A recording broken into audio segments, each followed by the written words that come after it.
Now this is something I've talked about before, about when you go out squatching and you can't find that Bigfoot. I saw a Bigfoot in 2005. I wasn't a squatcher when I saw it. I totally was not expecting to see a Bigfoot. But it was flying on a crude device up over the power lines, and I sat and watched it, and I was baffled for the longest time. And I went down the road, got down in front of it on another road, and watched it come at me, and got to see its face. I got to see in his eyes, I got to see his facial expression, and I became a believer on the spot. I became a knower that they exist. But the fact that it was flying gave me an edge, I believe, that these creatures have a magical ability. The device didn't look like it was mechanical. It looked like 3 balls. And they were tethered together in a triangular fashion, and there was a slight glow in the balls that, I don't know, I can't explain it. We had a dog hanging on the side, and I've never been able to explain to myself exactly what it was, but when I did the research at Rents.com, Jeff Rents has a website. He had done an article on flying humanoids, and when I found down to his article the exact thing that I saw on the same red devices that I saw, then I was convinced. Just a month before my sighting in New Mexico was this sighting, and that people had filmed this thing flying. So I knew that there was something up at that point. But the fact that I got to get down in front of it and see that it was a Bigfoot gave me an advantage. And from that day forward, I've gone on the assumption that the Bigfoot are scientists, that they're possibly witches, warlocks. So I started to look at different aspects, like how important are the arches, how important are the stick structures. I'd done a lot of research on some serial murders in California, and there were some really witchy looking stick structures found at a couple of the crime scenes, and they were overlooked, of course, blamed on children playing. But it's my opinion that they mean something, that the stick structures meant something, and I believe that it has something to do with the so it's my opinion that the stick structures have something to do with the realm of death, and that we're dealing with the realm of dead beings. Anyway, so I got this idea that we're dealing with dead spirits and the dead. It's possible. Think about it this way. When we're filming, how is it some of us have the ability to see spirits and find the faces? It's not pareidoia. It's not pareidoia when they have noses and mouths, and the mouths open and close and the eyes open and close. It's not pareidoia.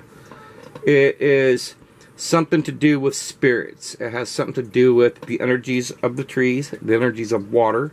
I seem to get my best findings near bodies of water and trees. So you get to thinking, you know, trees are planted firmly in the earth and get into the soil. We know that the soil, every teaspoon of dirt has millions of microbes in it. So the microbes are alive and communicating with other microbes. So what we have is an energy system passing through the soil, through the roots, into the trees. And then we know oxygen is produced by trees. Therefore, it's a product of the trees that we breathe that gives us life. So we have this cycle that's occurring.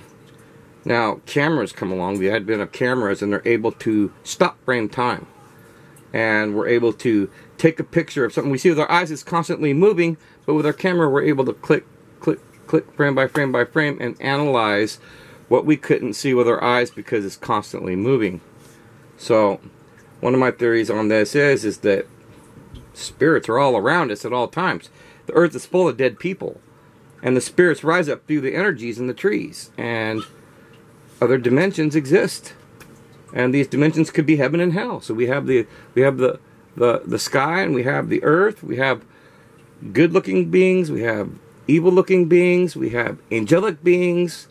We have a lot of different types of spirits that show up. And I do a lot of paranormal research in different fields of the occult, all kinds of things. So I'm never going to say for sure what I think, other than some of my ideas, what comes to mind.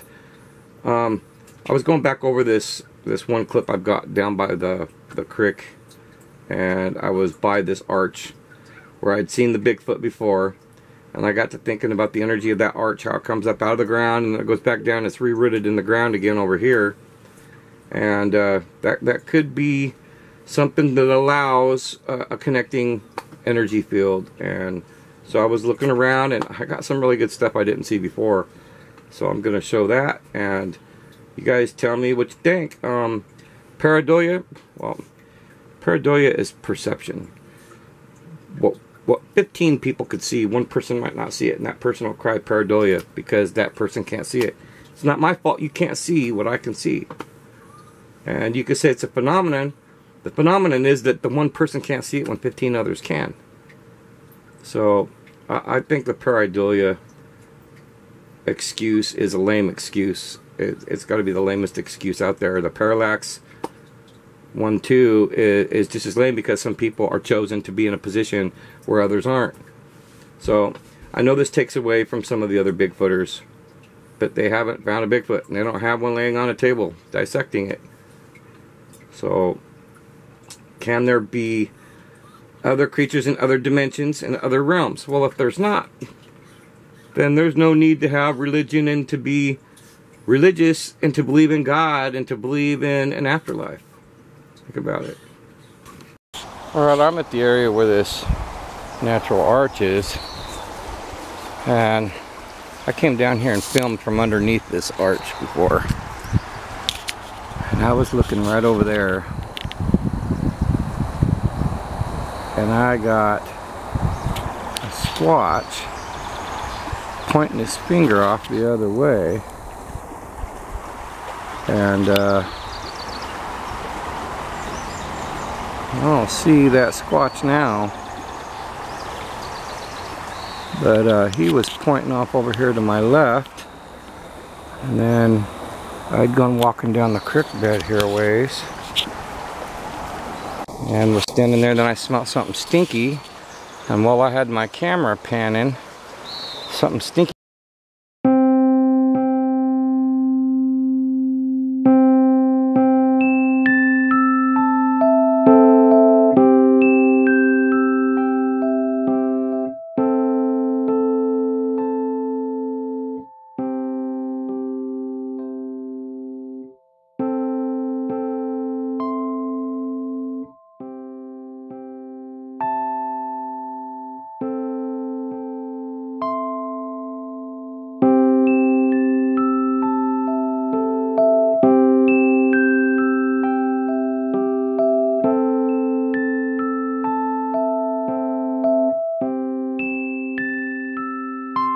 Right under my nose, my camera had picked up my Bigfoot back there, that Bigfoot face peeking around one of the logs, but I was farther down over here, and I was looking around that big tree right there.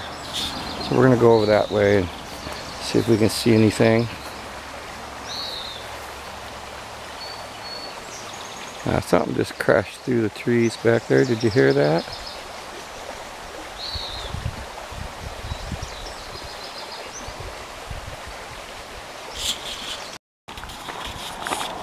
So this location is by the Bigfoot crossing where I saw it up on that hill with witnesses.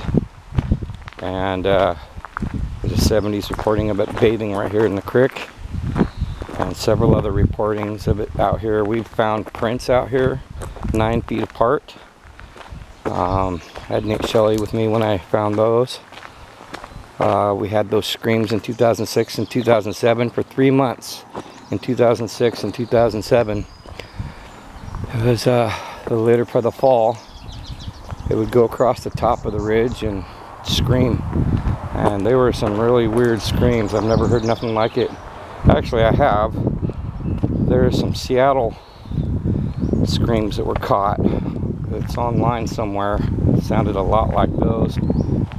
Anyway, back by this arch. I just think these arches are magical.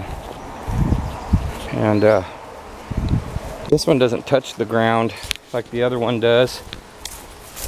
But this other one replanted itself in the ground right here. Since it's re-rooted in the ground, I find this to be an official arch. So I'm gonna sit down here and sit for a few minutes and look around back there in the darkness over there, see if I can spot anything. Just sit here quiet.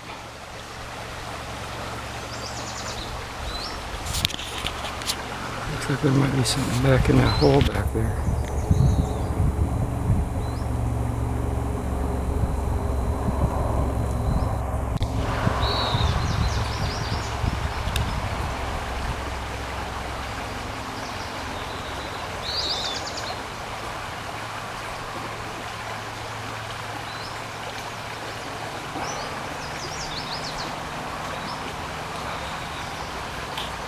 The heck is that?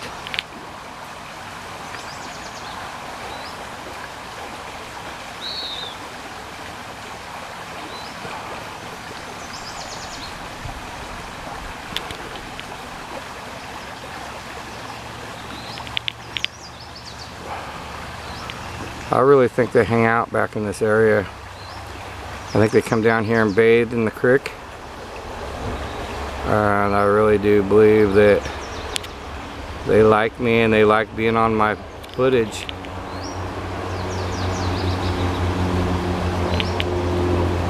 Whoa, look at that cool plant spirit right there. Wow. That is a beautiful face in the plants. Just beautiful. I think it's fantastic to find faces in my footage. That one I actually saw beforehand.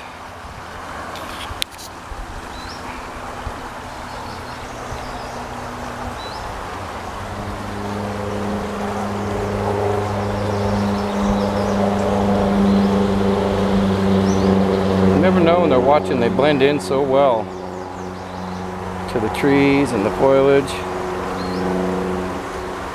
The highway 12 is up above me up here to my north. It's a couple hundred yards. You can see right through these trees here, you can see a telephone pole back there that's on this side of the highway.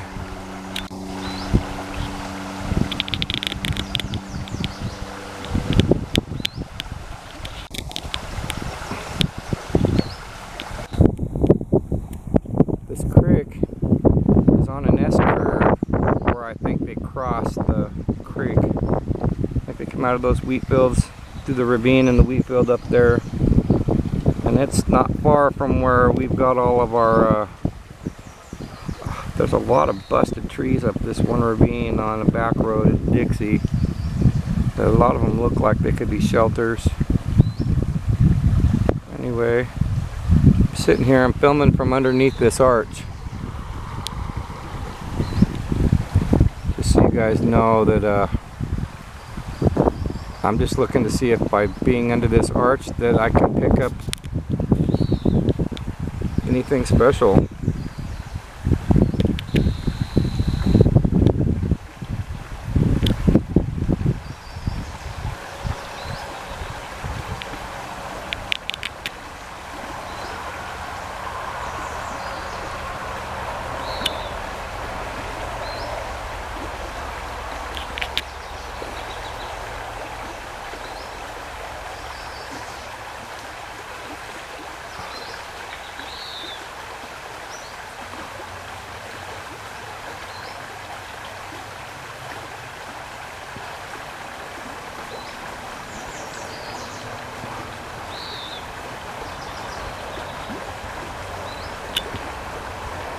See that window? Anybody see that? That's cool looking.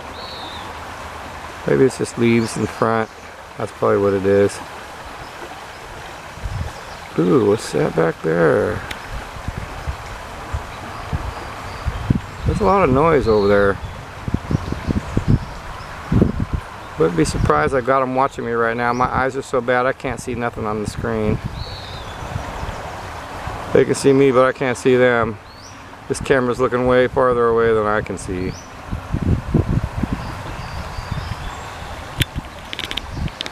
But the cool thing is while I'm sitting here, I know they're out here. I can feel them. I know they're out here right now. Just have a strong feeling that they're out here.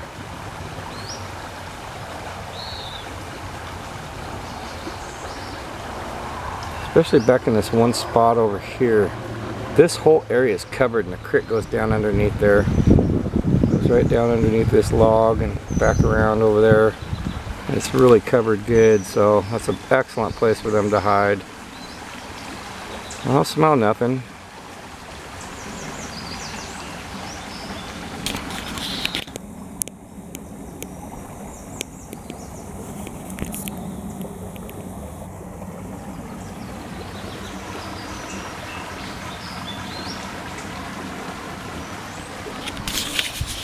Anyway, you guys have a great day. I got a few other places I might stop at later. Out without my truck, so it's like I sort of feel naked without my pickup. Man, you guys, you start hearing U-joint noise, start hearing that crack and pop, and you better get it fixed right away and not drive around on it like I was doing. It busted all the way through the drive line and that cost me a lot of money, so lessons learned. Anyway, peace you guys. You have a great day.